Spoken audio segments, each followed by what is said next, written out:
chilling tales for dark nights.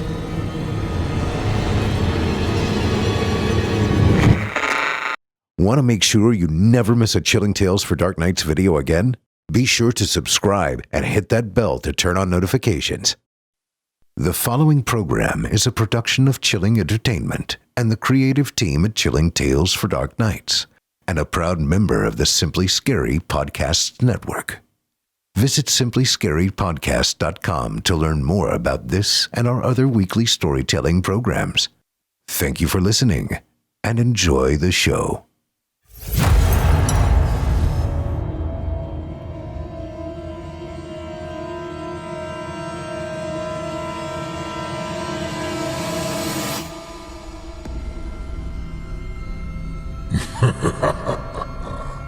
Good evening. I'm storyteller Otis Jiry, and I ain't your grandfather. From where I'm from, we don't do bedtime stories. And if that's what you were expecting, you're in the wrong place. If it's terrifying tales you're after, well then, I've got just the thing. Get comfortable, settle in, turn off the lights, if you dare. Your night is about to get a whole lot darker. Who needs sleep anyway?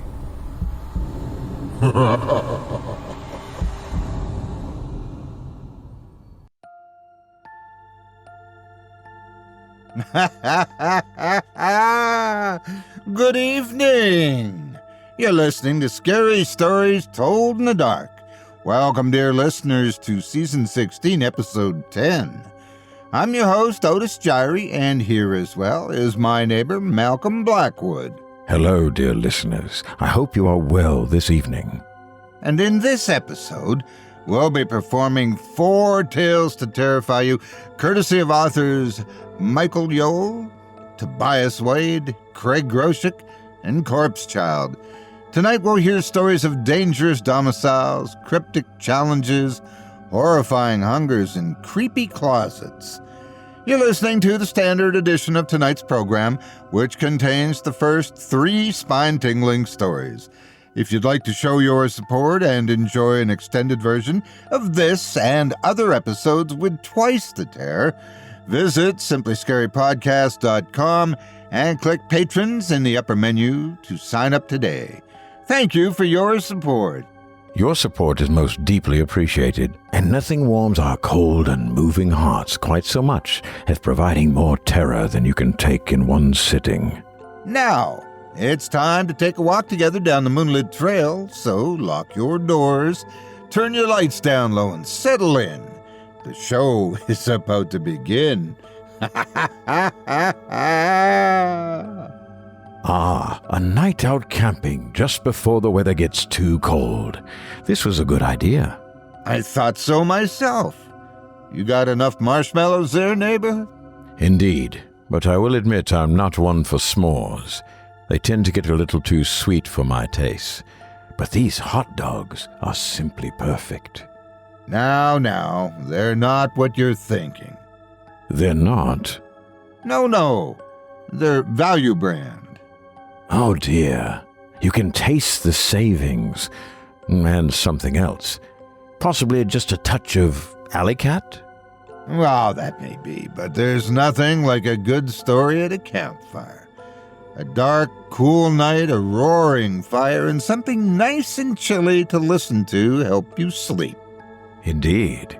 Would you like to begin? Yes, let's begin with a good reason to be out of town. You see, there's some people who just fall on unfortunate times in their lives, and they would give just about anything to get out of their situation. So, what happens when a deal too good to be true falls into your lap? Why, in this story from Michael Yowell, it might really be just too good to be true. Without further ado, I present to you Open House. The district was the city's dirty little secret. A cluster of sidewalks and alleys tucked beneath the vast concrete umbrella of the overpass, occupied by as many as 30 homeless souls. Some of them drifters, some drug addicts, and some just people fallen victim to bad luck. They spend each day begging passers-by for money and scavenging for clothing, packaging, or newspaper to keep them warm at night. Chester liked the district, not because he enjoyed the sight of poverty or the smell of strewn dumpster trash, but rather because he saw the district as a place of potential, a place for renewal. Scanning the stretch of cracked sidewalks, Chester looked for just the right individual. Some of these homeless had lost their hope altogether, along with their spirit, and that simply wouldn't do. Chester needed someone that still had some spark of life deep inside them. He noticed a particular man sitting on the sidewalk, his back pressed against a graffiti-tagged brick wall. The man's head hung low on his chest, but his eyes still held a faint glimmer of life. He appeared to be in his late 30s or early 40s, it was hard to tell which, and in relatively decent physical shape. All he needed was a shower, a shave, and some fresh clothes. And an opportunity. Chester rolled his Chrysler Town & Country to a stop and shut off the motor. He stepped out of the minivan, put on a smile, and approached the downtrodden man. "Hello, my friend," said Chester. The man was surprisingly defensive when he saw the well-groomed man in a peach polo shirt come toward him. "What do you want?" he said warily. Chester could practically feel the stiffening from across the sidewalk. "Why, I'd like to give you something." An offer of generosity was nothing to turn down. "Oh, well, then God bless you, good sir." The man labored to his feet to meet his new acquaintance, brushing the oily, caramel-colored hair from his bearded face. "I'd appreciate any help can spare." Chester stopped directly in front of the man, leaning close so others would not hear what he had to say. "What would you say if I offered you a brand new start, with all the help you'd need until you're on your own feet?" The man raised a suspicious eyebrow. Then he said, "I'd say I was on a TV show." "How would you like a change?" Chester's smile stretched wider, showing more of his perfect whitened teeth. The man wasted no time in reply. "Are you kidding? I don't want to go on like this. Then come with me, my good man, and let's change your life." Chester wrapped his arm around his new beneficiary, guiding him to the minivan. The man involuntarily looked back to his spot on the sidewalk, then chuckled when he realized he had nothing that might have been left behind. Chester opened the passenger door, and his guest shuffled inside. Then he started the Chrysler and drove them away from the district. "What's your name, my good man?" asked Chester. Bobby Ferguson." "Good to meet you, Bobby. My name's Chester." "So, do you work for a TV show or something?" Chester laughed softly. No, but I do represent somebody who believes in changing the lives of those less fortunate. We're strictly non-profit, just want to be providers." The man scratched his shaggy beard, still confused. "And in return? What do I need to do to receive this help?" "Nothing unreasonable. We only ask that you take care of the house." "The house?" "Yes, sir, Bobby. Your life is going to change completely. We're taking you to your new home as we speak, a quiet little house in a beautiful private canyon." "New home?" he stammered, not entirely sure if he was hearing correctly. "Yes, new home." The recipient was skeptical. He'd been handed raw deals too many times in life, like his business partner running off with all their startup money, the bankruptcy, and his wife leaving him, and he naturally expected this to be another letdown. Come on, man, what's the catch? There's gotta be a catch. There's no catch, Chester said softly. We just believe in giving second chances to people who are down on their luck. We're providing you with a house, food, and clothing. A whole new life. It's just too good to be true. Surely you want something from me in return. The driver shook his head. Nope. As I said, your only responsibility is taking care of the house. No longer will you be homeless, cold, or hungry. Your worries are over, my friend. Bobby could not believe what he was hearing. Dumbfounded, he merely sat in the passenger seat, growing a grin. He looked up at the sky through the windshield, thanking whoever was responsible for blessing him this day. Chester drove them out of the city, through the suburbs, and eventually down a 2-lane highway in the lonely hills. 2 hours later, as the sun was beginning to set, Chester spotted the familiar gated drive, and he turned off. Bobby saw a looming gate crafted in wrought iron. It was intimidating, she supposed was the point, warning strangers to stay out. He watched Chester punch a 3-digit code into the control box, and then the gate rumbled open. They traveled the private road beyond for another 5 miles until it brought them into a canyon with high rock on either side. Chester turned the headlights on to better navigate as the sun was swallowed by the horizon. The road ran tightly through the middle of the canyon, adjacent to a quiet stream. After a bit, the walls widened out, revealing a broad, peaceful valley. In the dim light of dusk, Bobby spotted the house up ahead. It was about a half-mile away on the right side of the road, opposite the stream. Excited, he squinted to make out more detail. As Chester neared the house, its form became clearer. The residence was a large Victorian, pine green with a white trim. A staircase led to the covered front porch, which was framed in ornate woodwork. Chester stopped the vehicle in front of the house. A second later, the porch light switched on. Somebody's in there, said Bobby. No, Chester tittered. It turns on when the daylight's gone. Solar-powered. Nobody's home but you, my good man. Go on in. Bobby opened the passenger door and stepped onto the ground. Then he paused when he noticed his benefactor was not getting out. Aren't you coming? I mean, like to show me around or something? Chester smiled serenely. No. It's important that you meet the house on your own. Huh? Just a little something I believe in. I think that makes it more personal for you. Well, okay, if you say so. Don't worry, my friend. You'll learn your new home in no time, and everything you need is already inside for you.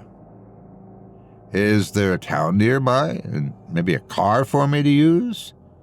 Nothing nearby, said Chester, and unfortunately no car. But you'll be provided food and necessities regularly, and my number is written on a paper next to the phone inside. Call me whenever you need anything, and we'll get you taken care of lickety-split. Now, get on in there and enjoy the gift of your new home. Bobby turned his gaze to the beautiful house. Do I need a key? No need, it's open. Thank you. Chester, was it? Yes. And the pleasure is mine. Enjoy your new life, Bobby. Chester watched while Bobby made his way to the front porch. It wasn't until Bobby opened the door, entered the house, and closed the door behind him that Chester steered the minivan around and drove away. The front parlor was dazzling. Just to the left of its entryway, its welcoming appearance beckoned Bobby to enter. Golden drapes hung lazily over their window, flowing down until they disappeared behind an antique rosewood sofa covered in crimson velvet. On either side of the sofa was an end table holding a lamp with a tasseled lampshade. A small oriental rug lay in front of the sofa with a carved oval coffee table positioned in the center. The cherry crown molding framing the room was clean and shiny, matching the hardwood flooring below. It was the nicest, warmest room Bobby had ever seen. Eager to see the rest of the house, he continued to the next room. Past the parlor was a dining room containing a small table with a white lace tablecloth. A pair of candlesticks stood ready in the centerpiece, a box of matches resting beside them. This would be a lovely place for him to sit and enjoy a long overdue meal. The thought of food spurred him on, and he found the kitchen next. He crossed the ceramic tile floor to the refrigerator. When he opened the refrigerator door, tears welled in his eyes. He couldn't remember the last time he saw this much food. There was milk, a picture of orange juice, fresh meat, several cheeses, colorful vegetables, and 2 cartons of eggs. Seeing the fully stocked refrigerator brought a thankfulness Bobby never thought he could feel. A large pantry stood next to the refrigerator, with one of its cabinet doors slightly ajar. Wondering what other food was available to him, Bobby pulled the door open to examine the contents of the pantry. He was thrilled to find it packed with dry goods, canned goods, and miscellaneous snacks. Bobby was indeed a blessed man. He would prepare a grand feast for himself, but first he wanted to finish seeing the rest of his new home. Grabbing an apple from a bowl on the tiled countertop, Bobby started to leave the kitchen. There was a door next to the pantry, and Bobby stopped when he noticed it. He opened the wooden door to see a flight of stairs disappearing into the darkness below. Root cellar, he figured. Flipping the switch to turn the light on, he descended the steps to see what was down there.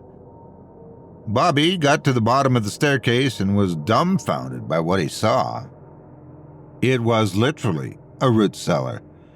Instead of concrete and brick, the ground and walls were composed of thick, winding roots. It almost looked like being buried beneath an enormous tree. Bobby processed the unusual scene for a moment, then shrugged and climbed the steps back to the kitchen. Moving on through the house, Bobby found a spacious sitting room in the back corner of the home. A single upholstered chair was positioned in the middle of the room, facing a fireplace, with a small coffee table in front of it. On the table was a clean wine glass. Raising his eyebrows at the thought of wine, Bobby looked around for a bottle. He spotted a wine rack on the wall next to the fireplace, and he went cheerfully to it. As he pulled a bottle from its resting place, his eyes caught something peculiar about the mantel above the fireplace. The dark wood was intricately detailed with sculpted images. Looking closer, Bobby noticed meticulously carved faces of several dozen people crowded together across the mantel. The detail was amazing, down to their tiny, shining eyes. But their faces were not smiling, nor were they even content. The expressions captured on the carved faces were those of agony and despair. Bobby curled his nose. Who would create such a bizarre, depressing work to be displayed over a fire? It was disturbing to him. Shaking the thought, Bobby took the bottle of wine and left for the kitchen to find a bottle opener. He noticed a doorway in the hall that he didn't remember seeing earlier. Bobby guessed it was probably a bathroom. He turned the knob and opened the door, revealing a shiny, clean bathroom. Needing to relieve his bladder anyway, he stepped inside and stood over the toilet. The door closed behind him, and the sound jolted him. But he quickly realized the door had simply swung shut due to how it was hinged. He'd seen that before. While he peed, he looked at the large bathtub to his right. A new bar of soap, a fresh white washcloth, and a folded towel and bathrobe were readily waiting on the edge of the tub. The notion of a hot bath appealed to him greatly. Bobby drew a bath and peeled his dirty clothes off. When the tub was full, he stepped inside, soaked in the soothing water, and scrubbed the grime and filth from his body. He was clean for the first time in a great while. It felt wonderful. Bobby drained the tub, dried himself, and put on the white robe.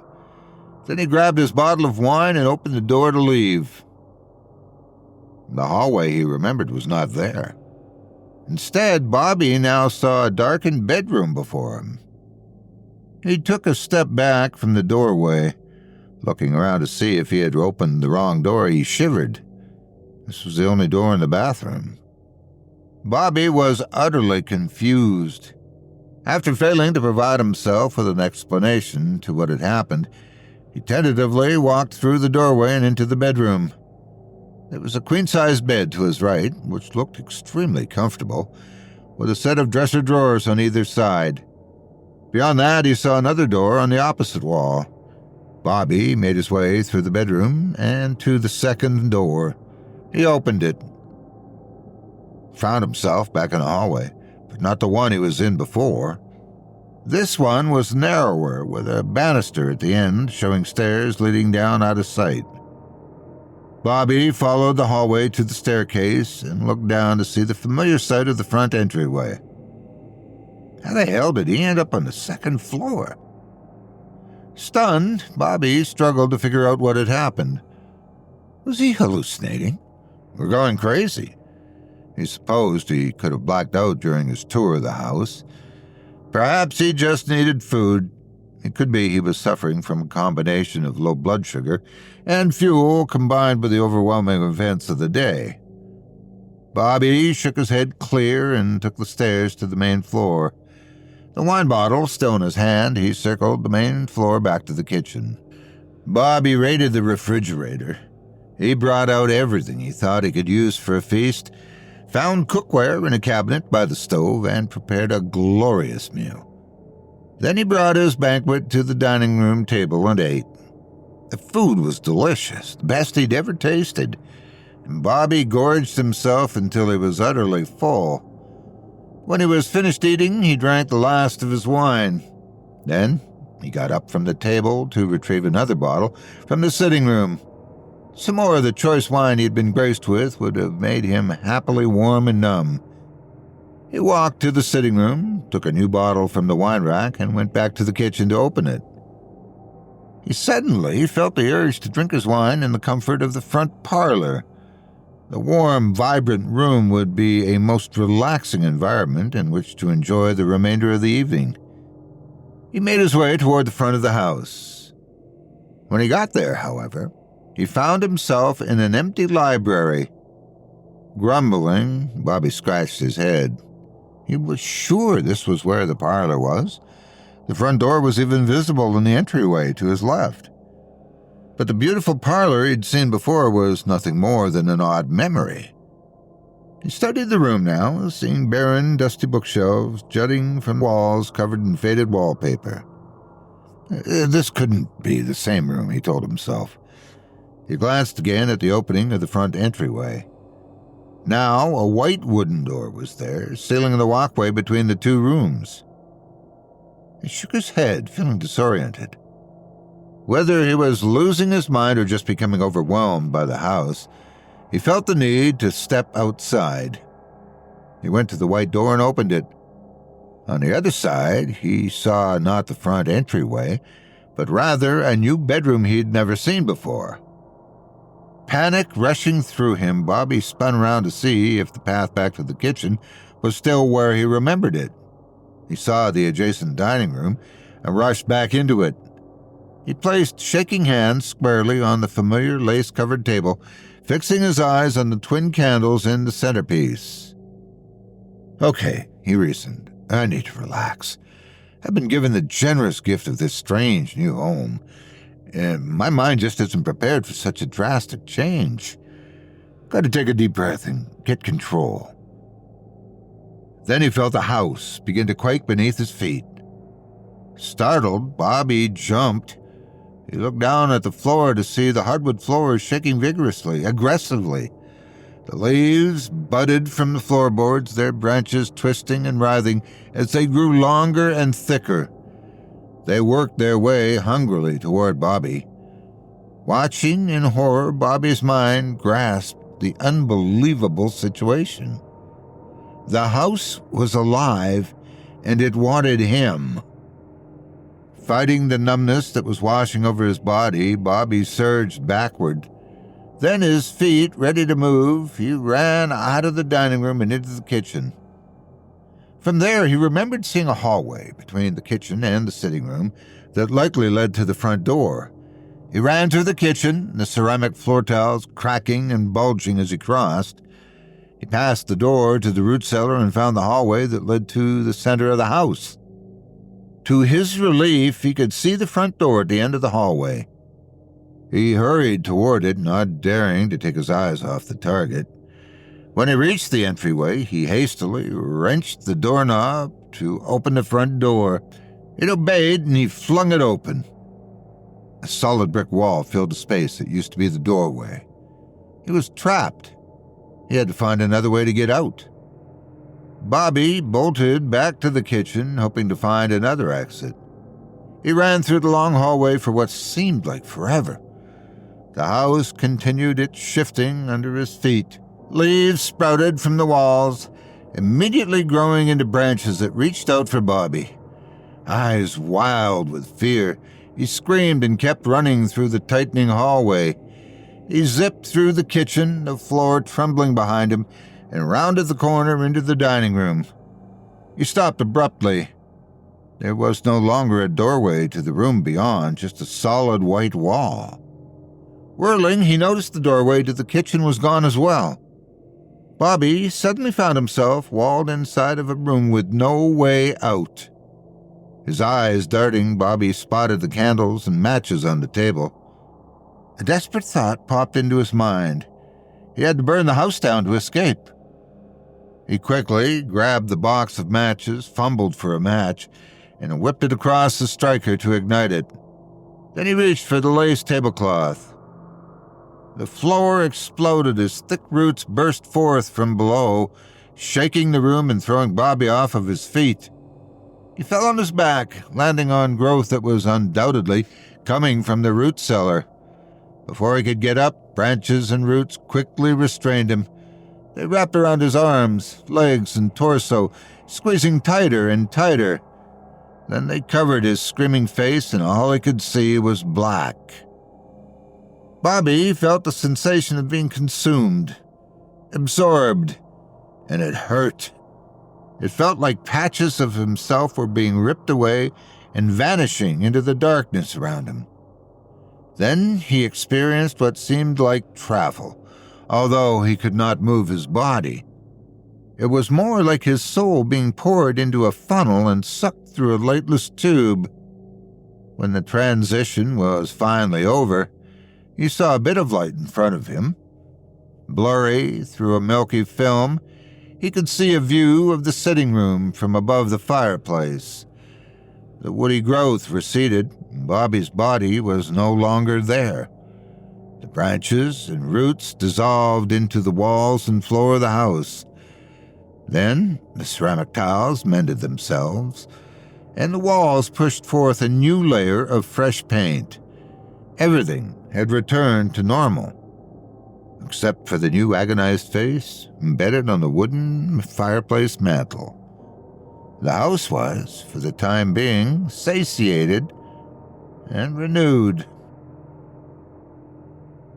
It was a new month, and Chester was back in the district. Parking his Chrysler minivan, Chester gazed out the window to study the homeless souls of the cluttered sidewalks and alleys. He could tell by looking at their dull, gloomy eyes they had lost their hope and desire. Then he spotted a man sitting against the concrete, staring up at the sky, whose eyes were different. They still held that faint spark of life. This man was the right one. Of all the derelicts here that would never be missed, this man had the most energy to offer. Chester got out of the minivan and crossed the street. He approached the downtrodden man, looking down at him with purposeful eyes. "You got any change, mister?" begged the man. Chester smiled.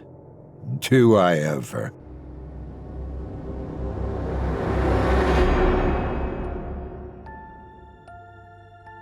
I hope you enjoyed Open House by Michael Yowell, as performed by yours truly. If you enjoyed that tale and would love to read more from tonight's very talented featured author, you can help support him by visiting simplyscarypodcast.com/Michael-Yowell.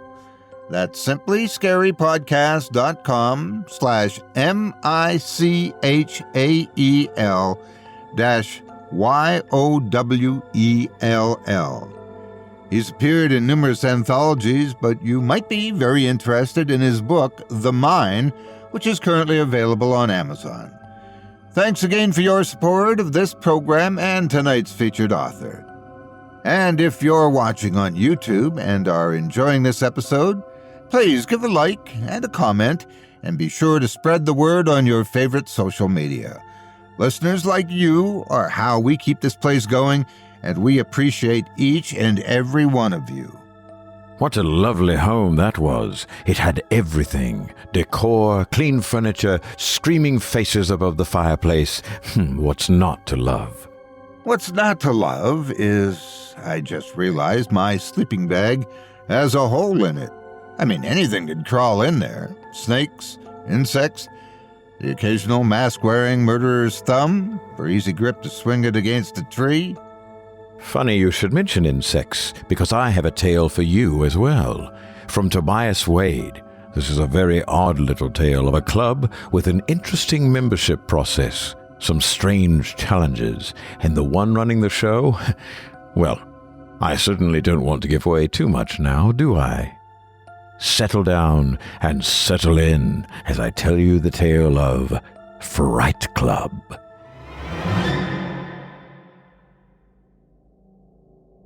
The first rule of Fright Club is that you can't join if you have a heart condition or high blood pressure. That's just common sense though, right? The second rule is that you can't leave the room until the bell rings. Whatever you see or feel in there, whatever sees or feels you, that's your reality until the round is over. The third rule is that you cannot take anything with you or let anything follow you out. The poster said that breaking any of these rules makes the participant ineligible to win the $20,000 grand prize, which comes with a unique internship opportunity. The cartoon pumpkin and witch stickers didn't make it sound very threatening. Besides, the poster had my university logo on it, and everyone knows that school-sponsored events are lame and politically correct by necessity. You can't not do it, my friend Jesse told me. It's free money. This coming from the guy whose retirement plan is buying a lottery ticket every month. There has to be a catch, I told him. They charge me to print out my resume so I could apply to their own job offers. You aren't going to get it. Let's make it more interesting then, Jesse said. Bet you $100 that I last longer than you, whatever it is. 10,000 is 10,000, but showing up my friend and taking his money? Now that's priceless. I agreed to check it out, and we both went to the specified room in the psychology building after our classes finished for the day. The stickers made it easy to find the right place. Big black cauldrons with frothing brew, zombies and skeletons. Ghosts with their billowing sheets and demons with pitchforks. The scrawny teenager in the long black cloak who checked us in was even less intimidating. You know the 3 rules? The guy in the cloak asked when we said we'd like to join. Yeah, but what's up with something following you out? I asked. The teenager shrugged. Dunno. I figure they just don't want to make a mess in the rest of the building. Has anyone won yet? Jesse asked. Maybe. The teenager scratched the back of his head with the intensity of a dog chasing fleas. Man, just let me read from the script, okay? He coughed and held up a clipboard, beginning again in what he must have thought was a dark and spooky voice. It sounded more like Dracula's gay lover to me. Once upon a time, in a faraway land, an aging king had to decide which of his 3 sons would next sit upon the throne. Believing bravery to be the most important, the king devised Fright Club to test which of his sons were worthy. Seriously? What self-respecting king would call his test Fright Club? Jesse asked. The teenager gave us a long-suffering look, like a waiter when you ask him to taste your gluten-free food to see if he thought he could still taste the gluten. "Ever since, Fright Club has been passed down through the generations," the cloaked guy continued. "Dare ye enter to see if you too are brave enough to be king?" "Is that what we're interning for? Being king?" Jesse quipped. "Just sign the damn form," the teenager snapped. "I don't know anything more than you do." I picked at one of the pumpkin stickers on the wall while Jesse was signing. It peeled cleanly back to reveal a little hole in the wall. It was time for me to sign, though, so I pressed the sticker back into place and pretended I didn't see anything. I thought that I might be able to get an advantage from this insight later. The teenager, meanwhile, produced a large uncarved pumpkin from beneath the table and left it in the middle of the room. He set a timer on the table for 10 minutes and said he'd check back after the first round was over. Then he was gone, and it was just me, Jesse, and the pumpkin.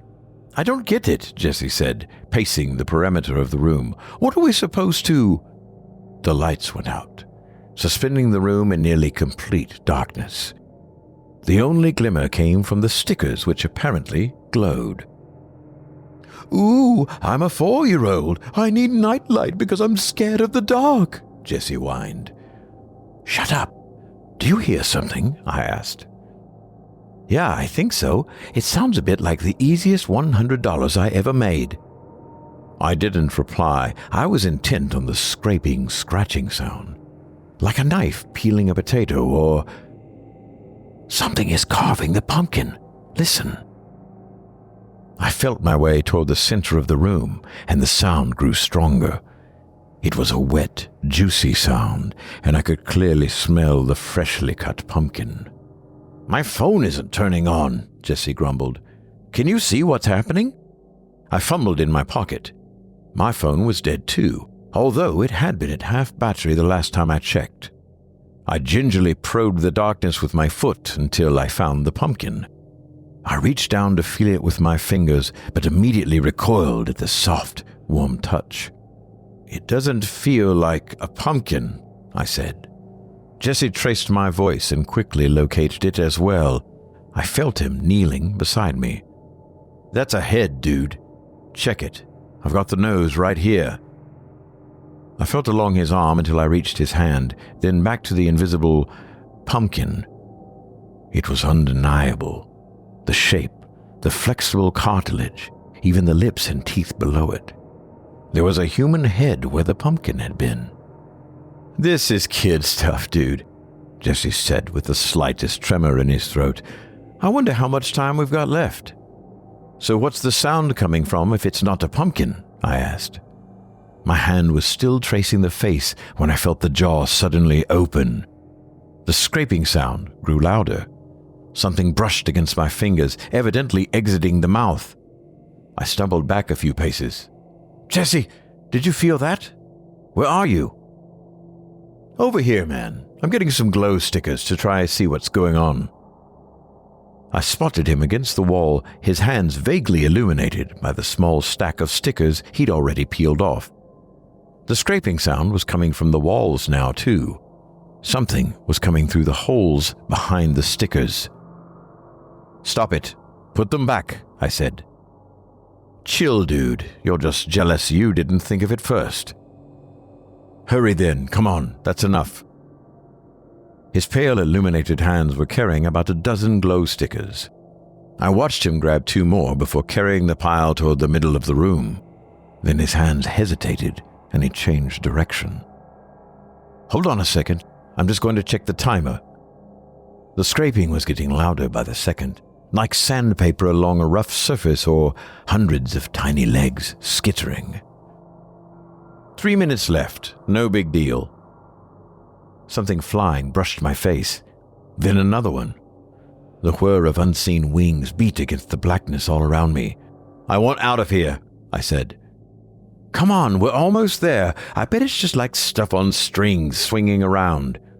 His glowing hands were moving toward the center of the room. "Are you encouraging me to stay now? Don't you care about winning anymore?" "Whatever. I can win next round instead. I just don't want to be alone in here. Aha! I knew it. You are afraid. The triumph of that realization gave me courage. It was easy to forget that we were still at school with the dark buzzing all around us. Do you remember when we were freshmen and those 3 guys started following us one night? Jesse was standing directly over where the head was, but the light didn't reach far enough down. Yeah, so what? I asked. You remember how we kept taking random routes to lose them, but they kept making all the same turns? He still wasn't moving. What are you waiting for? I asked. Light that sucker up. Then how we started running and they ran too, but they were just playing a prank on us to scare us. More flying things were brushing against me. They kept landing on my face or the back of my neck. My hands were non-stop windshield wipers now, but it still wasn't enough to keep them off. What does that have to do with anything? I asked. Is this a talk or something? No, Jesse said. I just wanted you to remember. He finally knelt down with the glowing stickers. If that was a fake head on the ground, then it was the realest fake head I'd ever seen. From the congealed blood at the base of the severed neck, to the flies and maggots swarming out of its mouth, everything looked exactly how I'd imagined it would. I just want you to know how well I tricked you. I know everything Jesse knew because I already got him the second the lights went off. The glowing handful of stickers illuminated Jesse's head on the ground. But it couldn't really be him, because I'd been hearing his voice the whole time. Hadn't I? I studied the hands that were holding the glowing stickers. For the first time, I noticed how large and rough the fingers were, how much hair was on the knuckles. The light wasn't strong enough to see the rest of him, but at that moment, I was 100% certain that those were not Jesse's hands. Jesse's voice said from the darkness. I'm not leaving before you do, Jesse, I said, addressing the head on the ground. $100, that's the deal, but I'm not leaving without you either. That's good, said Jesse's voice. The pitch of the voice grew deeper with each word. I'll see you again in round 2 then. The hands cupped to cover the glowing stickers and disappeared along with the head. There was no sound but the mad buzzing of insects, although this too grew fainter and more distant by the moment. I crossed my arms and stood stubbornly still until the bell rang. The lights came on an instant later, just in time for me to see the last few insects crawling back into the holes in the wall. They looked like wasps, but were at least 3 inches long with monstrous spiral stingers. They reminded me of those army knives that were supposed to leave wounds that couldn't be closed. Round 1 clear, the teenager said with forced enthusiasm. Congratulations! I blinked rapidly to readjust to the light. There was a pumpkin in the middle of the floor again. Jesse's head and the other figure were nowhere to be seen. What about Jesse? I asked. Did he leave early? Who? Jesse, the other guy who took the test with me. The teenager scratched his head vigorously, hard enough for there to be blood under his fingernails when he withdrew his hand. I don't know what you're talking about. Only one person at a time is allowed to take the tests. You came in here alone. Jesse hasn't answered my calls since I got out. No one has seen him anywhere. I can only hope there will be more answers in the second round. The second rule is that you can't leave the room until the bell rings. Whatever you see or feel in there, whatever sees or feels you, that's your reality until the round is over. I guess I shouldn't have been surprised to find Jesse waiting for me inside the Fright Club room. The severed head had been pretty convincing, though, and I was cautious not to close the door completely behind me. We were the only ones in the room, and it was empty except for a table covered by a white sheet. Nice robe, I told Jesse. What happened to the other guy? Jesse was scratching his right forearm. Hard. It sounded like the nails were splintering. I studied his face hard, trying to discern whether it was really him or only the thing pretending. Huh? Hey man, haven't seen you in... His voice trailed off. He turned his attention back toward scratching his red arm. So you work here now? I asked, trying to keep my voice casual. Yeah, since... Scratch, scratch, scratch. Then he stole a glance at me, shying away from meeting my eyes.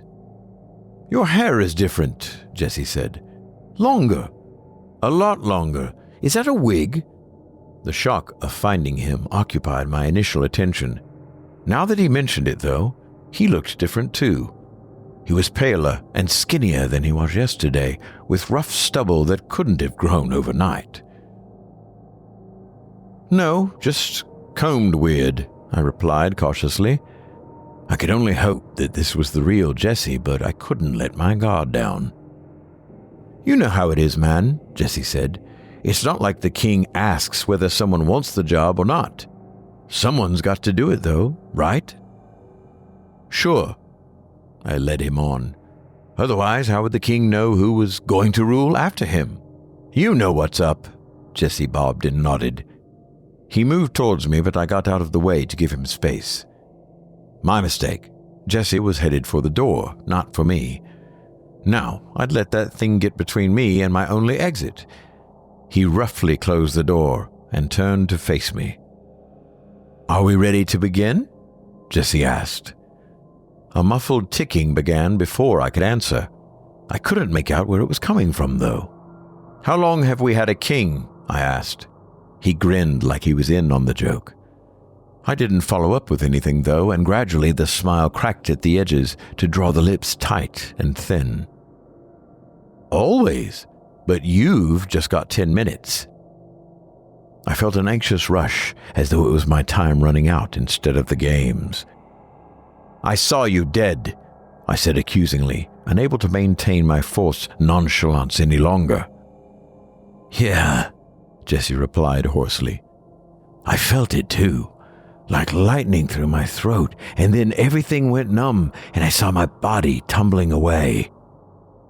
He turned away, his hands on the back of his neck, scratching, blood between the nails. That was only my other, though. I guess your other is still alive? I hadn't considered that. I didn't want to consider what he meant. The king said we'll know when our double dies, even if he's in the parallel universe, the other Jessie continued. I thought it would be more like a notification, though. I didn't expect to actually feel him die. I don't understand this round, I interrupted. I was getting impatient and frustrated. What's supposed to be scary about this? This one isn't supposed to be scary, the other Jessie said. He went to the table and began rolling back the sheet. There's more to bravery than not being scared, like enduring pain, for example. A thin, naked body was revealed beneath the sheet. I winced as it turned toward me, recognizing my own face staring back. Yeah, that's the short hair I remember, Jessie said, staring at the thin body. Then to me, I guess that makes you the other. The ticking was louder now. It was coming from the body on the table. Jessie continued rolling back the sheet until he reached the stomach, revealing the alarm clock embedded deep within the flesh. It looked like an old wound, because the skin had grown around it to hold it in place with hardened scar tissue. What's it like, the other side? Jessie turned away from the body. I wish I could too, but my eyes were fixed. What's the king like? The ticking stopped. My other groaned and shifted on the table. We don't have a king, I told the other Jessie. No king, the other Jessie sighed. I wish I could go back with you. I may have been slow to realize it, but that's when it really hit me. This room, maybe the whole building, but definitely this room, wasn't in my reality. I was already on the other side. What's going on? I asked. Why did the clock stop? You've got to take it out to resume it, Jessie said. Otherwise the round will never end.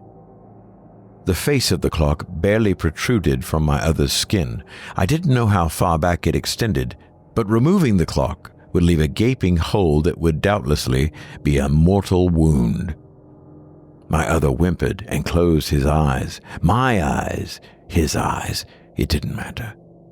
I shook my head and went for the door. "I'm not going to kill him," I said. Jesse didn't move to stop me, so I accelerated until I reached the exit. "I only came back because I thought I could save you. You can come with me." "Third rule," Jesse replied. "Fine, suit yourself. I'm going." Only I wasn't. Opening the door, there was no school hallway or decorated walls. There was a long corridor of rough stone with red, flickering electric lights, and a rising echo, a distant scream reverberating through the stone. I swiftly closed the door again. "The second rule." "Shut up. Shut the hell up," I said, angrily pacing back. "I'm not going to do it." Jesse shrugged and resumed scratching. "What the hell is wrong with you anyway?" I asked. He shrugged again, focusing on his task. I was getting really agitated, but I couldn't control it. I paced restlessly, trying not to look at my other's frail body. The only other place to look was the other Jesse and his incessant scratching. Scratch, scratch, scratch. He was beginning to draw blood again. It beaded out of his forearm to dribble down toward his wrist. I stared as he picked at the tattered skin, peeling it back like a child playing with dried glue. There was something moving underneath.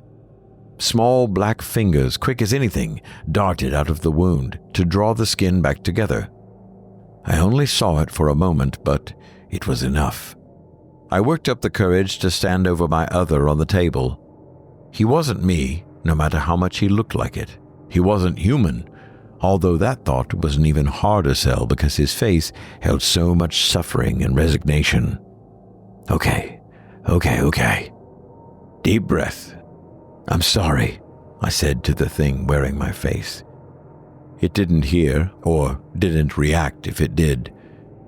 I grabbed the clock with my fingertips and began to pull. My other started to scream, and I reflexively released, feeling the building pressure in my own stomach release as well. Then, gritting my teeth, I grabbed it again, dragging it out 1 excruciating centimeter at a time. Blood was swelling from beneath the clock, soaking my fingers and making it slippery and hard to hold. At the same time, I could feel the gouging pressure in my own stomach explode into a white-hot knot of pain. My other began to thrash on the table, but I pulled even harder. This wasn't happening. He's not human. I'm not really killing him. I'm not really dying. The words made no impact on the agony of the moment. It doesn't matter whether this was reality or not. It was real to me. The small black fingers emerged from my other's open wound and danced around the clock, dragging it back inside. I wrestled with them, but they were incessant, and I was growing weak from pain. I needed something sharp, something to cut it out with, but I had nothing but my own hands. I managed to get the clock completely out of the skin, but I couldn't break the grip of the dark fingers. My only choice was to hold the clock with one hand while using the other to reach inside the wound, feeling around the back of the clock to try to turn it back on. This blind maneuver was subtle, and it was almost impossible to concentrate because I couldn't feel a hand rummaging around in my own stomach the whole while. Click, then ticking. At last the clock was going again. I released the clock and dragged my hand out of my other's stomach cavity. The pressure immediately vanished in my own stomach, but the shock was enough to leave me panting and heaving on all fours.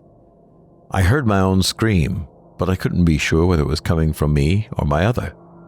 I stayed there on my hands and knees, waiting for the pain to slowly subside until it was nothing more than a dull ache. The bell finally rang. "If I finish all 3 trials, do I become king?" I asked at last. "That's how it's usually done," Jesse said. "And I could do whatever I want then, right? I could break my own rules and let people out or stop playing games with them or anything I wanted. I don't see who would stop you. So, when does the final round start?" The third and final rule is that you cannot take anything with you or let anything follow you out. It's the only rule I broke during my trials. I wanted to bring my double with me when I left the second round. The black fingers did wonders to mend his wound from the inside, and though broken in spirit, there was still breath dragging from his lungs when I left. But for an accident of birth, I could have been that tormented pawn in this unholy game. Or maybe I was no less of a pawn than him. Maybe I was him, and there was no difference at all. It's still very confusing for me. Ultimately, I decided that I would do no good for anyone unless I could pass the third round, though, and I left him so as to not jeopardize my chances. The king was waiting in the open door of the Fright Club room for the third round. On his head rested a thin crown of twisted black wire, but I didn't need that to recognize him.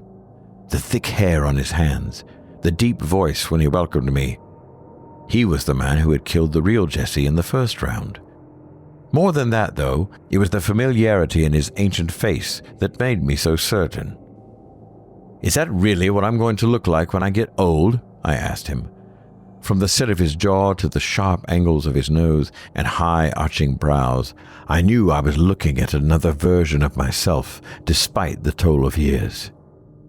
"If you get old," the king replied somberly. He smiled and stepped aside graciously, gesturing for me to enter. The room didn't have the facade of a classroom anymore. Cold stone and red electric lights trailed off into a sea of shadows in the massive space. The air was musty and cold when I stepped inside, and sound echoed and lingered beneath the massive dome overhead. It reminded me of a Gothic cathedral, except that in place of religious iconography, there were only statues and carved designs of strange and monstrous creatures that had never been seen on Earth. "Stand with your others," the king said in a voice accustomed to being obeyed. "We'll begin when the last contestants have arrived." I shivered as I moved toward the dozen other shapes.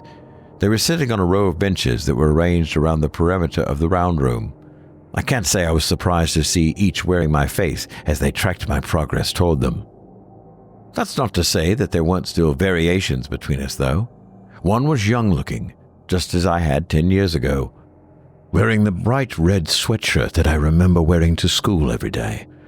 Another was hardly recognizable because of his dozens of piercings, and a third was even female, sharing my features in the way twins might.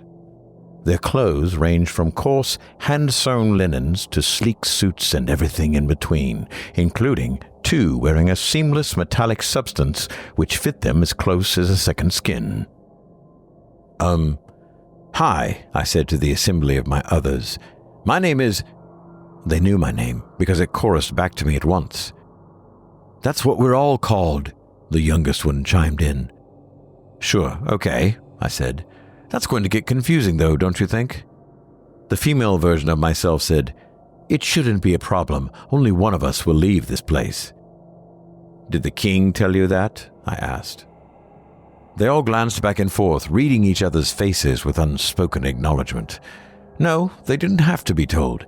Deep down, they just knew. And so did I.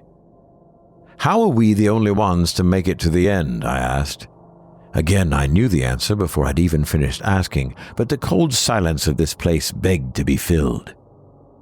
"The rest of us didn't survive the first 2 rounds, the woman said. "We're the only ones he wants." "But why?" The king's deep voice echoed indistinctly. All froze and turned their attention toward 2 more of us. Me, 20 years from now, with a large belly and receding hair, and another me whose gaunt and haunted expression looked like the mugshot of a heroin addict. "It would be best if I answered that," the king said, following the 2 latest arrivals toward us. "It all begins with a king and his 3 sons. Stop me if you've heard this one." "None of the 3 sons passed," my other in a suit said. "They all died in this round." The king beamed. I half expected him to take a treat from his pocket and throw it at my other. Instead, he said, "Correct, and it is a blessing that they did, for it would be a greater tragedy by far to have a weak king sit upon the throne. Imagine now that poor old king whose sand ran swiftly through the hourglass. He had watched all 3 of his dear sons die, and now his kingdom would be lost without a strong hand upon the reins. Follow. The king continued walking toward the center of the great chamber as he drew level with us. We stood and followed him across the uneven stone. None were worthy to sit upon the throne, the king continued, save for the king himself. If he could conjure a magic draught to live forever, doubtless he would be ruling still.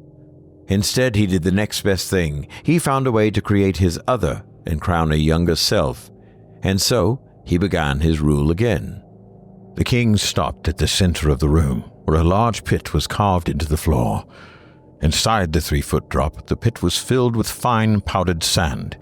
Embedded in the sand were swords, spears, axes, and other strange bladed devices that I could not recognize. In the very center of the stand was a large-faced clock. Each king has refined this subtle art and passed on his knowledge until now. We are no longer limited to a single other. We create all the variations of ourselves and spread them so each may have different experiences and lives. Each comes from different epochs with different talents. Only this king among kings is fit to rule hereafter, and only one of you is worthy to replace me. I closed my eyes but could not block the image of what must surely come next. He would have us fight and kill one another here until only one was left. And worse still, each wound and death that we inflict upon one another must also be felt upon ourselves. Such was the agony of the clock in the second round. And if we don't, I was first to break the heavy silence. If we all refuse to rule and you are left to wait for age to take you. You aren't the first to ask that, the king sneered. It only takes one of you to want it, though, and knowing myself, at least one of us is ready to kill. My others sensed it too, as they must be thinking with my mind. We looked to one another for comfort, but saw only the eyes of our victims or our murderer looking back at us. The same ambition that drove me to return for the final round must also burn in their hearts. I could trust none of them any more than I could trust myself, and in such desperate circumstances, I did not value my nobility high. "I won't kill you," whispered the girl out of the corner of her mouth. "Thanks," I whispered back. "That's the nicest thing anyone has said to me all day." She coughed discreetly. The king glanced at us, then turned away. "And," she prompted urgently, "you're supposed to say you won't kill me either." "Oh, right, yeah, definitely not. I mean, there isn't really another option, but hopefully not." The king was starting to pull the weapons from the sand. He was still talking, something about the glory of victory and the honor of besting yourself. I wasn't really listening anymore. "We could run." She barely mouthed the words, but our minds were already running down the same road. "We'd have to break the third rule," I said. The king is our other too," she interrupted. "When one of us is killed, he'll feel it too. That will be our chance. I don't want to go alone." The king was looking at us again. I didn't reply, but I gave the slightest nod. That would be enough for her to understand. It was enough for the king, too. "You boy, from the university, you're first." The king hurled a sword at me, handle first. I snatched it and almost dropped it immediately, surprised by its weight. "Suit, you too. Let's make this quick." I felt several hands on my back pushing me toward the pit. I glanced back at the girl, the subtlest nod. But before we could break for it, someone had to die. And if I was in the first round, that meant that I had to kill. The suit was fumbling a set of javelins when I dropped onto the sand. If I were him, I wouldn't hesitate. That's why I rolled the instant I hit the ground, just in time before the first spear quivered in the sand beside me. The ticking of the clock began, but I wasn't playing anymore. There wasn't anywhere left to hide. He'd expect me to charge straight at him, trying to close the distance to use my sword. I took a sharp right instead, feeling the air of a second javelin digging into the ground. He'd be ready for that trick next time. but I wouldn't give him the chance. I dashed across the sand directly toward him. My feet were sinking with every step, though, and it was taking longer to reach him than I expected. I tried to dodge again as he raised his arm, but he held the javelin this time and waited until the last possible moment. I tried to switch directions again, but I lost my footing in the loose sand and tumbled to the ground. A few feet away from him and helplessly mired, he wouldn't miss again. The pain came with an explosion of light and heat, in one side and out the other, straight through the heart. I was dead, and the only mystery left was wondering how I knew I was dead. "Run, everyone, now is your chance!" the girl screamed. I was back on my feet before I realized what happened. My combatant fell to his knees, the tip of a knife protruding from his chest. The girl was standing behind. He never threw the last javelin. It was his death that I'd felt. I scrambled out of the pit and helped her out behind me. The old king was clutching his chest and gasping for breath. Everyone was in an equal state of shock and pain, but the older ones were slower to recover. Some of us broke away and started running for the door. The youngest boy, the girl, and the middle-aged man. "Kill them!" the king roared. "Shoot them in the back. It'll save you trouble in the arena." Swords bouncing off the stone, the whir of projectiles in the air. Neither as terrifying as seeing my faces contorted in rage and bloodlust as they charged after me. "He recovered too fast," I yelled. "He won't let us escape." "Keep going. Trust me," the girl said. I wanted to explain that I couldn't trust her because I couldn't trust myself, but I decided not to waste the air. We leapt over the benches. Behind me, I heard one of them turn over as someone stumbled and fell. It was the youngest boy, sprawled out on the stone on the other side of an upturned bench. The boy was on his knees again in a second, but not fast enough. The whir of a crossbow and the fatal pain returned, like a drill bursting through the back of my skull. I kept running. There's no way someone could have survived a blow like that.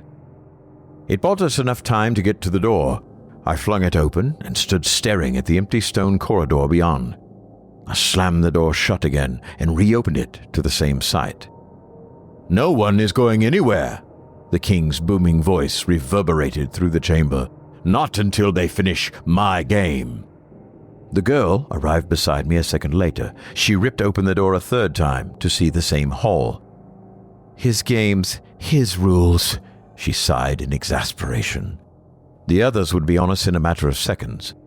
"On my signal, you open it again." "It's no good. We're still stuck in—" "You have to trust me," she said. "What signal?" But the signal was impossible to miss.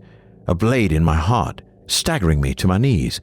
I forced myself upright and opened the door at once, seeing my school corridor with the Halloween stickers beyond. I leapt through and turned to see the girl still on her knees, hands pressing the knife into her own heart. The king was bellowing somewhere beyond. The shock must have been enough to break the spell separating the two dimensions for just a moment. With the last of her strength, the girl lunged forward and slammed the door in my face. I instinctively tried to open it once more, but the pain which overtook me was unbearable. I died a dozen times in the next few moments. My head was caved in or lopped off entirely. The piercing of blades sliding between each rib and other wounds that were harder to classify. There was a slaughter in progress on the other side of the door, and I was helpless to stop it. By the time the worst of it passed, I stood and flung the door open, ready to rush back and save who could be saved. I nearly tripped over myself entering the empty classroom. Lights off, desks pushed against the wall. There was no sign of the other world which I'd been cut off from. I don't know who survived in the end, if anyone. I can only hope that whatever black magic preserved us with the mending fingers saved her somehow. I hope that there is a queen who sits next upon the throne, and that she will break the tradition and go in peace. I tell myself that I'm the lucky one, but I don't know. How can I go back to living my life when so much of me will never leave the Fright Club room?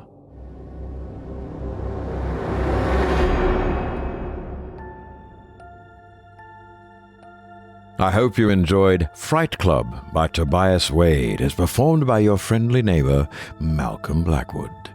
If you enjoyed that tale and would love to read more from tonight's very talented feature author, you can help support them by visiting simplyscarypodcast.com/Tobias-Wade. That's simplyscarypodcast.com/TOBIAS-WADE. You can find his work very easily on his website, tobiaswade.com, where you can find horror in his Sleepless Nights books, urban fantasy in a series of ongoing and unfolding narratives, and much more. Thanks again for your support of this program and tonight's featured author. If I ever ran into a duplicate of myself, I'd probably wonder myself whether I'm the real me or not. But then I'd remember who I was and probably do something about them before they replaced me. Yes, I hate when that happens. Hypothetically.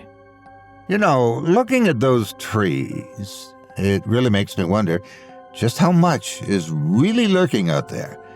I mean, you think it's possible that just beyond the edge of our light, there's just all kinds of things waiting for us to fall asleep. I don't doubt it for a second, though I certainly would like to see them try. It's not just the things lurking in the dark that know how to hunt.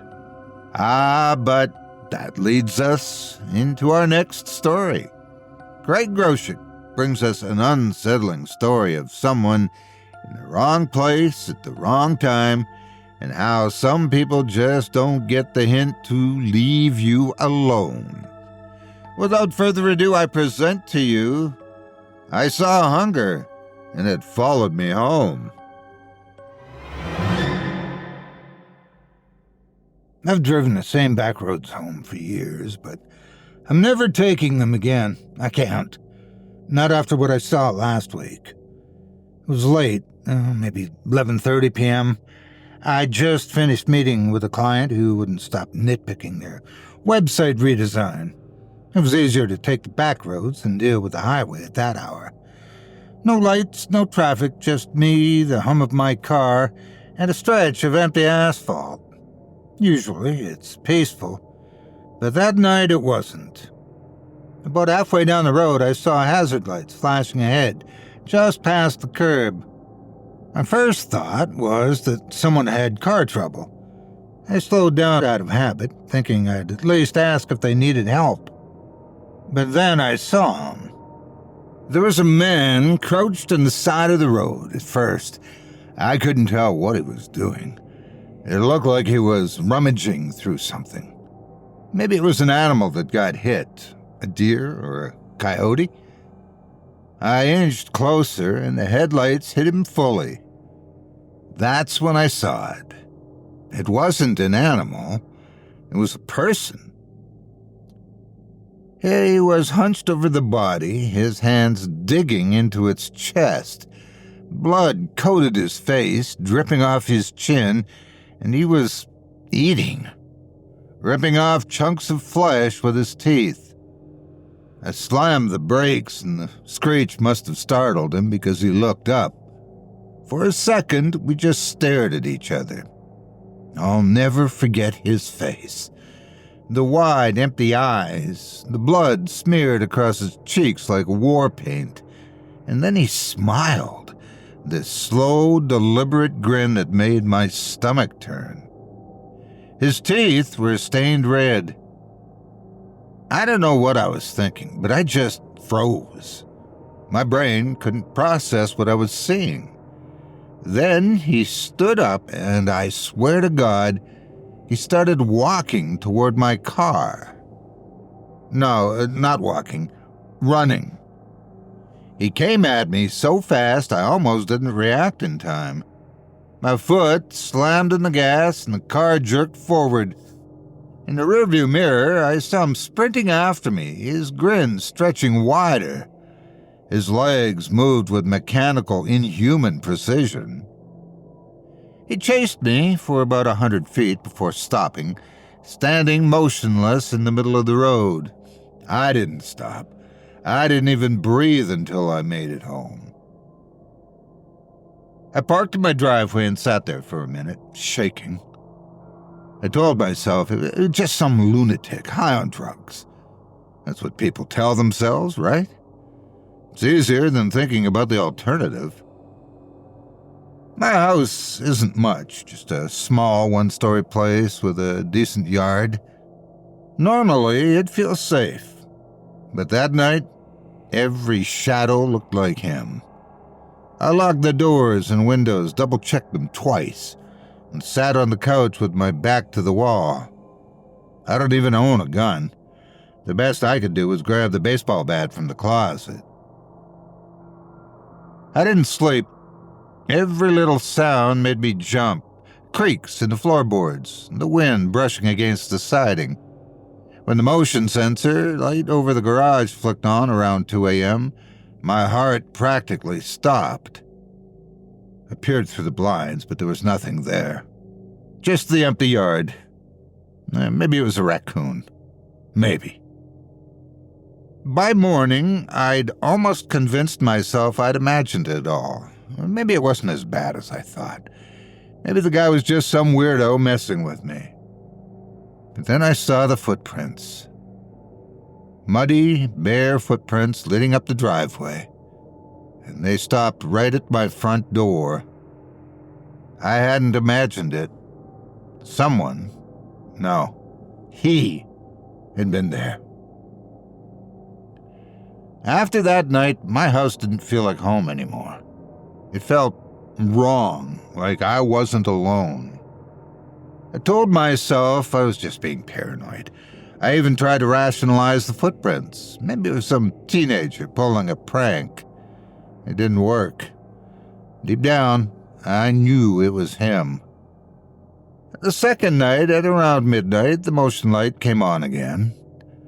I didn't go to the window right away. I just sat there on the couch, gripping the bat, trying to convince myself not to look. But curiosity got the better of me. I pulled the curtain back just enough to peek out. There was nothing at first, just my driveway, empty and still. Then I noticed something by the porch. A small pile of neatly stacked rocks. They hadn't been there earlier. That's when my phone buzzed. It was a text from an unknown number. There were no words, just a picture. It was of my house, taken from the edge of my yard. In it, I could see myself through the window peering out. My stomach dropped. I didn't sleep that night. The following morning, I called the police. The officer who came out was polite but skeptical. I showed him the picture, the footprint, and the rocks. He jotted everything down but didn't seem too concerned. Probably just a prank, he said. Kids messing around. I wanted to believe him, but I couldn't. I'll forward this to our tech team, he added, holding up the photo I'd given him. We'll also check the number and see who it belongs to. You'll hear from us soon. That evening, I went to a hardware store and bought security cameras, extra locks, and floodlights. By the time I finished installing everything, the sun had set. I felt a little safer, but not much.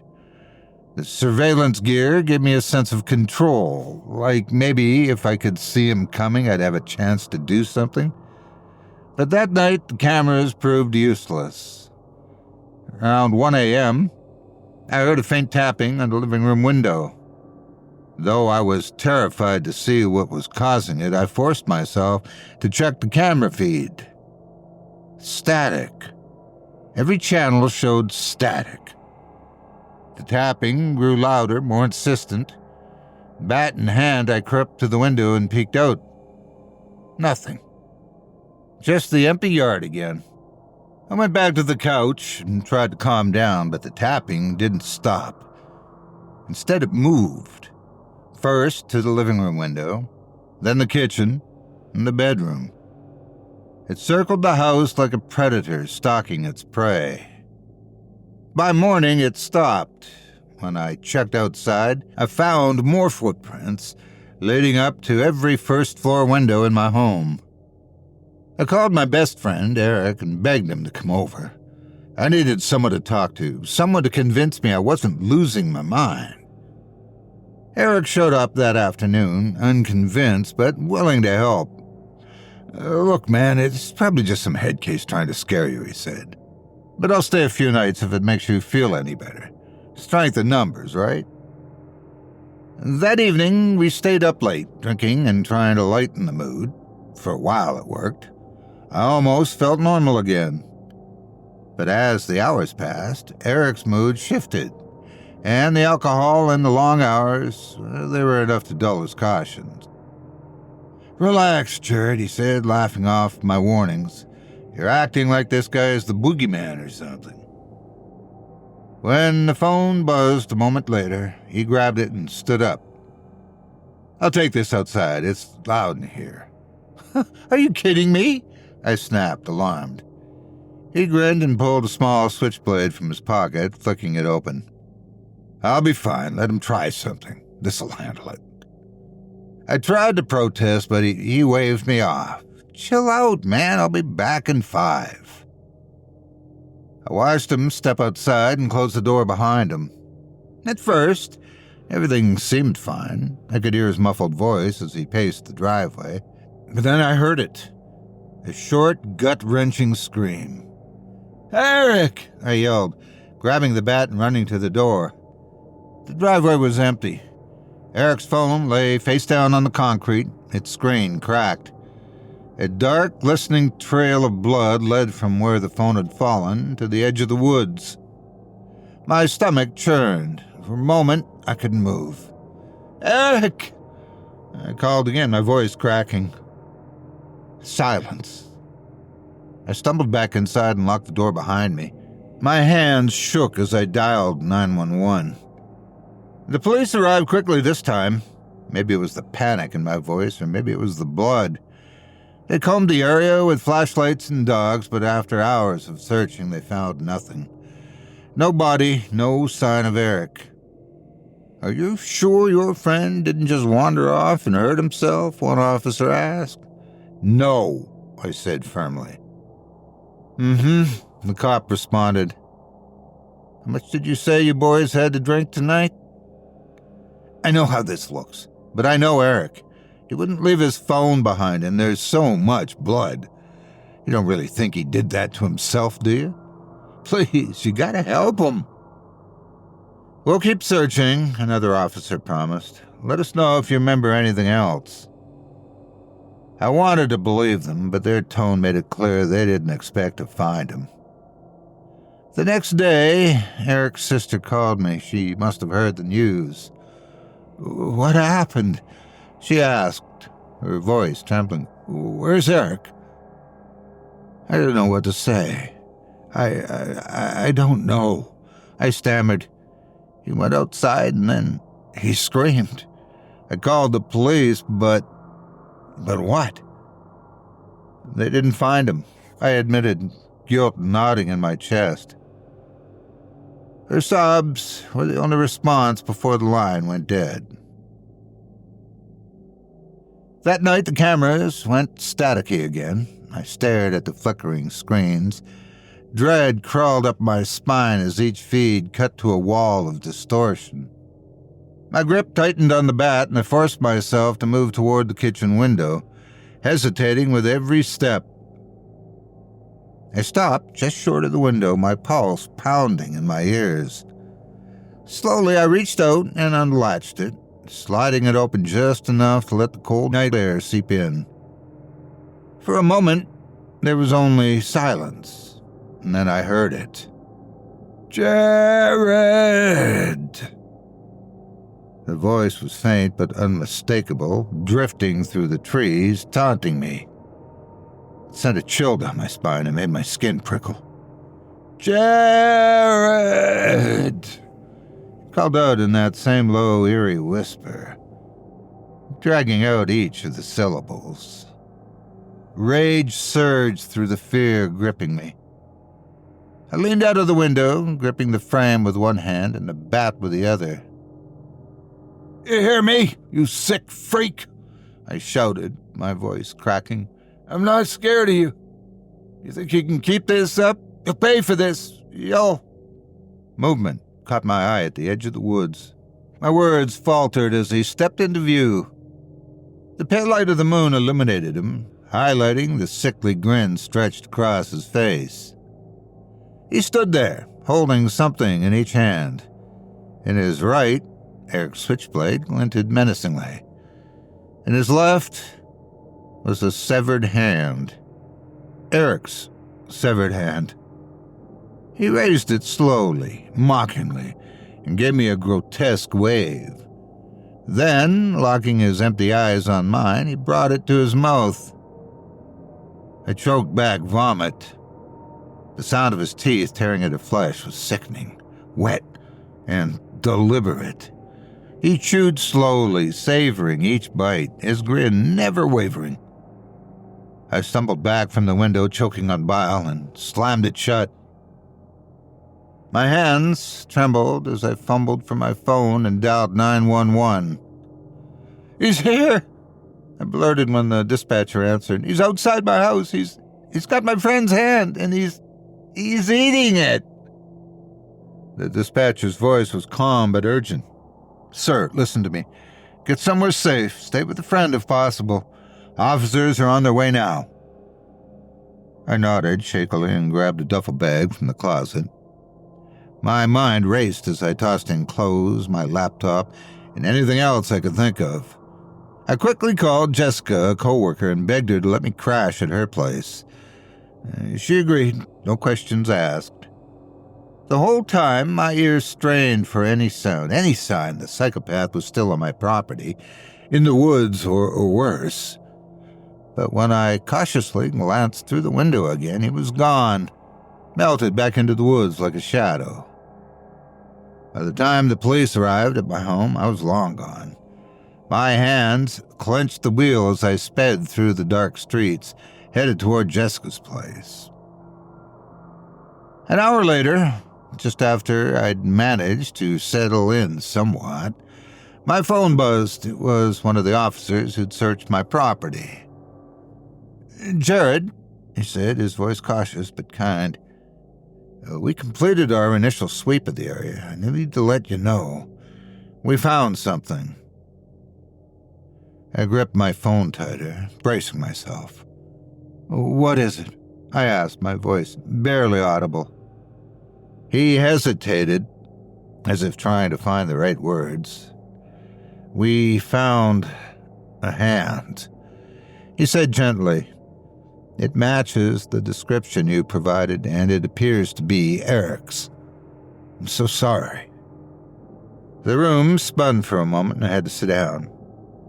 Just his hand?" I managed, my throat dry. "For now, yes," he replied. "We didn't find any other remains, but we'll keep looking. I know this is difficult, but we're doing everything we can." My chest tightened as I tried to process his words. Did you trace the number?" I asked shakily, needing something, anything, to distract me from the horrific image in my mind. "Yes," the officer said, his tone measured but with a trace of unease. "The number belongs to a man reported missing a few weeks ago. We think there's a connection to your case, and we're actively pursuing it. I promise you we'll get to the bottom of this." "Thank you," I whispered, though the words felt hollow. "I know this is terrifying," he added, his voice softening, "but you're doing the right thing by staying somewhere safe. If you remember anything else, or if anything happens, call us right away." I nodded, even though he couldn't see me. "Okay, thank you. We'll keep you updated," he said before hanging up. I placed the phone down slowly, my hands trembling. Their words had been kind, but the reality was brutal. Worse yet, I was no closer to understanding what was happening or how to stop it. I stayed with Jessica for a week, trying to hold it together, but every night was worse than the last. Sleep didn't come easily, and when it did, I'd wake up in cold sweats. The man's blood-soaked grin burned into my mind. Jessica didn't push for answers. I think she could tell I wasn't ready to talk, but I could feel her unease growing. When I told her I was planning to go back home, she didn't hide her concern. "Jared, are you sure this is a good idea?" she asked, her voice low and cautious. "The police told you to stay away. Maybe it's too soon. The police still haven't identified a suspect, and Eric's still missing." "I can't just stay here forever," I said, though my voice wavered. "It's my house. I can't let him, whatever he is, take that from me." Jessica crossed her arms, her face tight with worry. "What if going back just makes it worse? What if you walk right into another nightmare?" I hesitated, gripping the strap of my bag. "I don't know, Jess, but I can't keep hiding. If I don't go back now, I probably never will." She sighed, shaking her head. "I get it, but just promise me you'll call if anything happens. Don't try to handle this on your own." "I promise," I lied. When I pulled into my driveway late that following morning, everything looked normal, just the way I'd left it. The curtains were drawn, the lawn was untouched, and the house stood there like it always had. But inside it felt off. The air was stifling, like the house itself knew what had transpired and was bracing for an encore. I wasn't about to let that happen, not without a fight. I installed extra locks and deadbolts on the door, making sure if they'd hold, if anyone or anything tried to break through. I bought top-of-the-line security cameras and positioned them to capture every angle of the house, even synced the feeds to my phone so that I could monitor the footage in real time. A new floodlight cast a harsh glow over the entire front yard at night, leaving no shadows for anyone to hide in. And I bought a gun, along with enough ammunition to make damn sure I'd be ready if it came to that. For a few days, it felt like I'd taken control. The house still felt wrong, but I was doing everything I could to protect myself.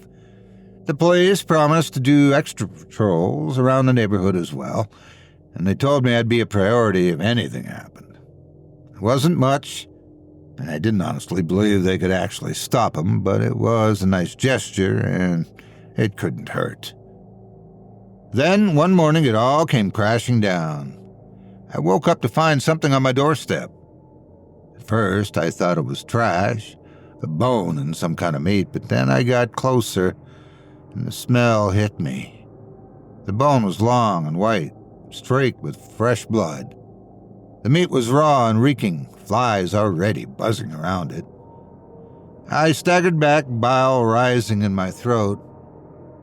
By the time the cops showed up, I was in my kitchen, shaking so badly I could barely hold the coffee mug in my hands. They took pictures, bagged everything, and promised to look into it. But their faces told me everything I needed to know. They didn't have a clue what to do. The next day it got worse. There were bloody smears on the walls and front door, streaked like someone had dragged their hands across the surface. The day after that, there were more bones, this time arranged in a spiral on the porch. I stopped calling the cops. What was the point? They couldn't stop them. No one could. And that's when I started to unravel. Food didn't interest me anymore. I lived on coffee and scraps, barely tasting anything. Sleep wasn't an option. Every creak, every shift in the shadows sent me into a panic. I stopped going to work, stopped answering my phone. Friends and family tried to reach out, leaving voicemails that piled up unheard. Jessica's voice got more and more worried each time, but I couldn't bring myself to answer. How could I explain any of this?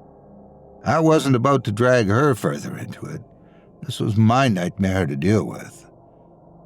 I spent my nights in the dark, gun in hand, staring at the cameras, waiting for the static to return. Deep down, I knew it was only a matter of time. It was a little after midnight when I heard it. The sound was faint at first, just a whisper carried by the wind, but as it grew louder, my blood turned to ice. It was a voice, a familiar sing-song tone drifting from somewhere beyond the house. "Jared!" I tightened my grip on the gun. The cold steel slick against my sweaty palms. Slowly, I made my way to the second-floor bedroom window where the sound seemed closest. The window was cracked open, letting in the cool night air. "Jared!" the voice called again. I grabbed a flashlight from the nightstand and shined it into the yard. At first, I saw nothing but the floodlit grass, still and empty. But then, he stepped into view. The beam of the flashlight caught his face first, grinning and blood-streaked, his teeth glinting like jagged shards of glass. He stood just at the edge of the woods, dragging something heavy behind him. My stomach dropped when I realized what it was. A body, limp, pale, and unmistakably human. He stared up at me, his eyes meeting mine, as if daring me to look away. Then, with sickening casualness, he crouched down and raised the body's leg. His hands moved methodically, slicing into the flesh with a knife I hadn't seen him draw. I watched, frozen in horror, as he carved off a piece of the leg and brought it to his mouth. My flashlight shook as I let out a scream. "What the hell do you want from me?" I shouted, my voice breaking. The man tilted his head, still chewing, as if considering my question. Then he swallowed, his grin widening even further, and for the first time ever he spoke. "I want to know what you taste like." The words hung in the air like a death sentence. Before I could react, he unexpectedly dropped the body and hurtled forward, sprinting toward the house. No, sprinting wasn't the right word. He ran on all fours, his movements jerky and unnatural, like a rabid animal. I stumbled backward. A split second later, with a deafening thud, he slammed into the front door just below me. The entire house shook, the lock straining under the impact. I barely had time to process what was happening before he changed tactics. Before I had time to react, the sound of glass shattering rang out from downstairs. My stomach plummeted. He'd come through the living room window. I scrambled toward the bedroom door, the gun clutched tightly in my hands. The sound of his footsteps pounding up the stairs was like thunder, each step faster and heavier than the last. When he burst through the door, I didn't think, I just fired. The gun roared in my hands, and the man staggered backward, a bloom of red spreading across his chest. But instead of falling, he let out a guttural snarl and kept coming. Fired again, and again, and again. Each shot seemed to slow him, but only for a moment. He was relentless, shrugging off wounds that would have dropped anyone else. Blood poured from his body, but he didn't seem to care. He lunged at me, grabbing my arm with an iron-like grip. I struggled, firing another shot into his shoulder, but he remained unfazed. His head snapped forward, and before I could defend myself, he sank his teeth into the flesh of my shoulder. I screamed as he tore away a chunk. Blood soaked my shirt as he chewed, a sickening grin spreading across his face. Adrenaline took over, numbing the blinding pain. I drove my knee into his stomach and fired yet again, this time into his head. This time the bullet sent him sprawling across the floor, his body spasming as he hit the ground. but he still wasn't dead. I could see his fingers twitching, his chest rising and falling in shallow, labored breaths. I didn't wait for him to recover. I grabbed him by the legs, ignoring the slick, sticky blood that coated my hands, and dragged him down the stairs. He groaned weakly, but didn't fight back. The basement door loomed ahead. I flung it open and hurled him down the steps, his body thudding against one stair after the other until finally he connected with the concrete below. Slamming the door shut, I threw the bolt and shoved a heavy dresser in front of it for good measure. For a moment there was silence, but it was short-lived. A moment later, the quiet was interrupted by the sound of fists pounding violently against the door. The wood groaned under the pressure, splintering with each blow. It wouldn't hold for long. I looked around desperately for an escape. My eyes landed on the generator I'd bought recently, sitting in the corner of the kitchen. I'd been worried about the power going out and leaving the cameras and floodlights useless. It ran on gasoline, and the canister sat beside it, nearly full. I grabbed the container, unscrewed the cap, and poured a thick stream of gasoline under the basement door. The pounding grew louder, the door starting to crack as I struck a match and dropped it into the puddle. Whatever this man was, something was very, very wrong, and if gunshots to the head weren't enough to fell him, it was only a matter of time until he caught up to me if I didn't do something drastic. So that's exactly what I did. Even as I lit the match, I was aware of the cost. I just didn't care. Flames roared to life, crawling up the door and licking at the walls. The pounding stopped, replaced by an ear-piercing screech, a sound so raw and primal that it made my stomach turn. It was fury, unrestrained and wild, echoing up from the basement. I didn't wait to see what happened next. I grabbed my keys and ran for my vehicle, the fire spreading behind me.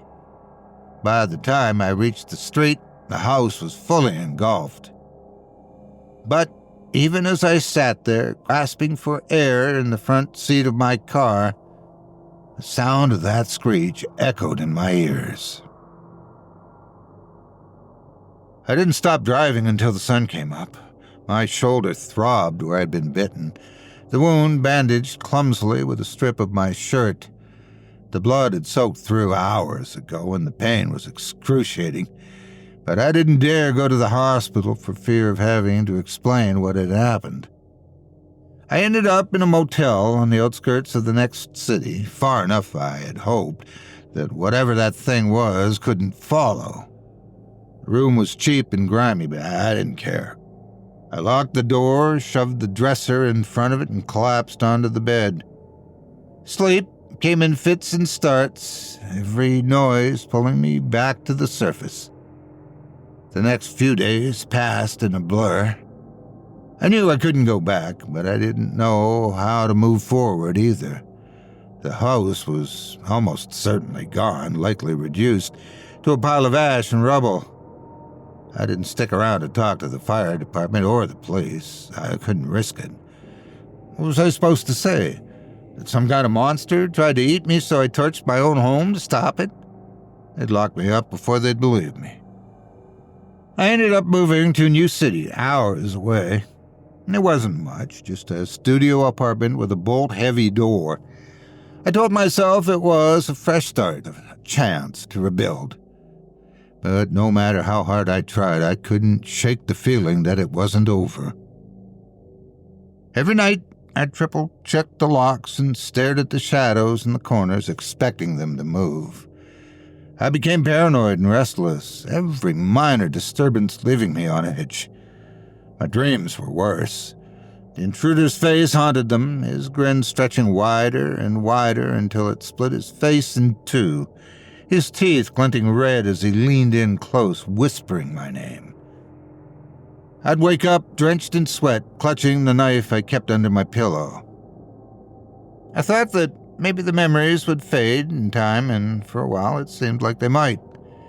The city felt bigger and safer, and before long, the events that haunted me seemed more like a bad dream than something I'd actually experienced. But nightmares have a way of creeping into the real world when you least expect them. It happened on a Wednesday night. I came home from work tired and hungry, ready to collapse on the couch with a cheap microwave dinner. But as soon as I reached my apartment door, my stomach turned. There was blood smeared all over it, fresh and bright red, trailing down toward the floor. I froze. Slowly, I backed away and knocked on the landlord's door. She looked annoyed at first, but her tune changed quickly once I pointed out the blood. Oh my God, hang on, she said, grabbing the keys to the security office. Let me check the cameras. We found the footage quickly. It was late the night before, around 3 a.m., when movement was first captured on film. On the screen, a figure stood motionless in the hallway facing my door with something dark smeared across its face. Blood. So much blood. Even on the grainy black and white feed, I recognized the outline, its broad shoulders and unkempt hair. My blood ran cold as the figure moved, running its hands along my door, smearing the blood across it. Then, slowly, it turned toward the camera. Its face was partially obscured, but its grin was unmistakable. As it leaned closer, filling the frame, its tongue darted out, licking its lips. As I watched in horror, it mouthed a single word. Jared. As the final syllable rolled off its tongue, the screen flickered once, twice, and then cut to static.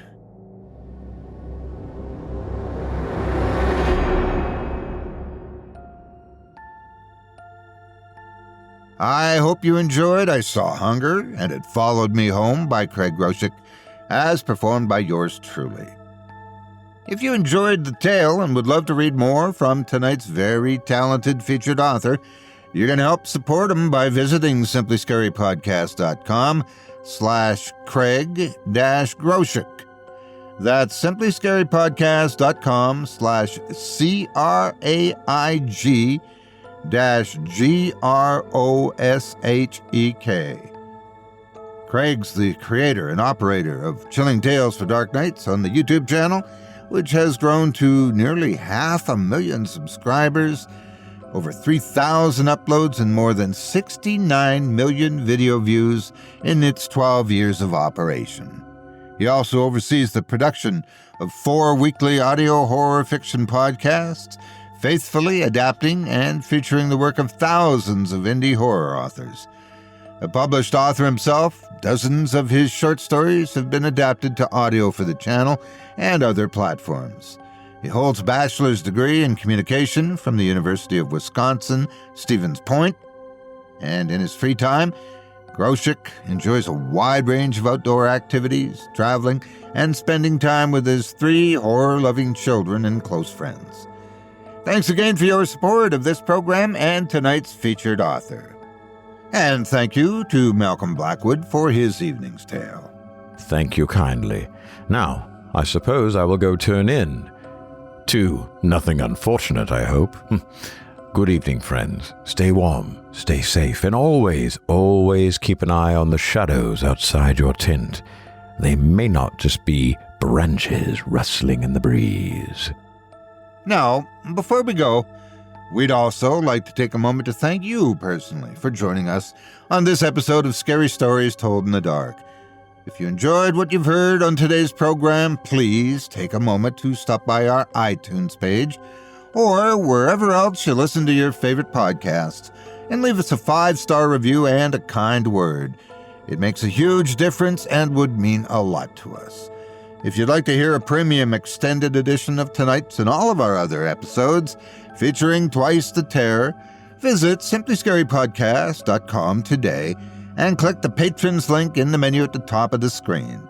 You'll find yourself at chillingtalesfordarknights.com, where you can purchase season passes for this podcast and our other quality storytelling programs, or become a patron for as little as $5 per month and get access to our entire audio archive dating back to 2012, and all of it is ad-free.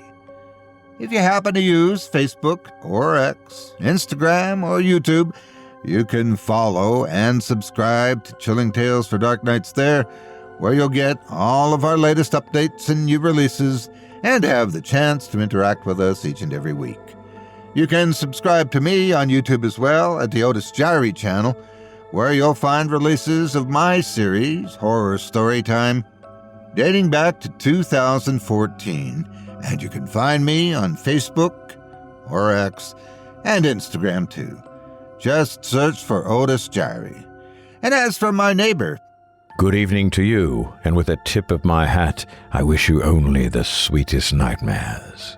until next week, stay spooky and get some sleep, if you can.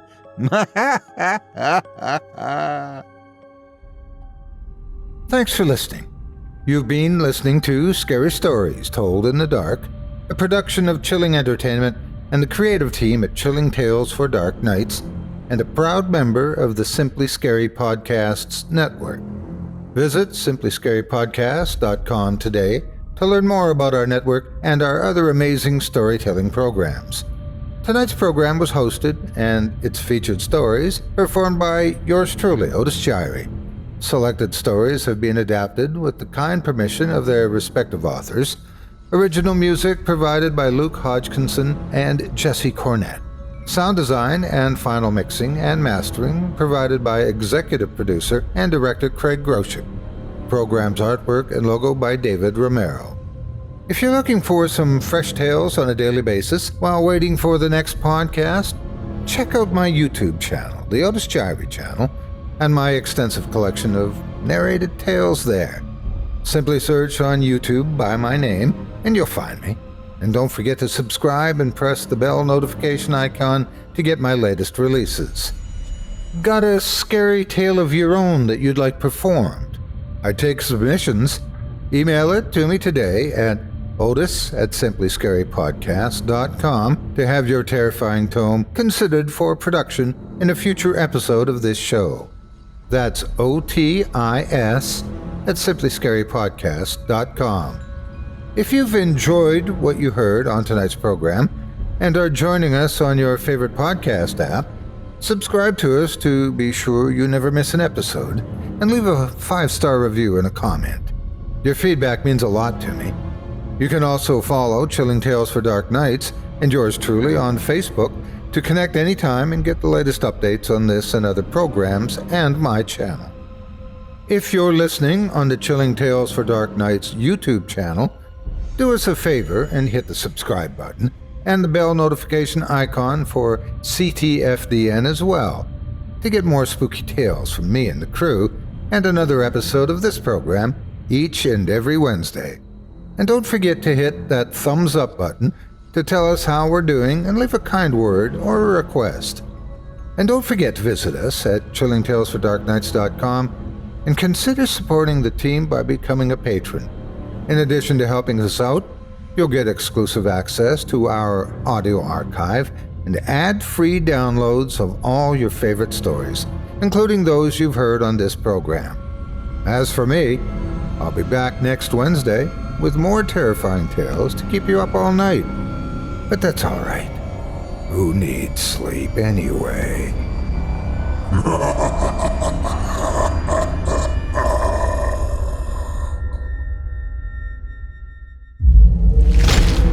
Chilling Tales for Dark Nights.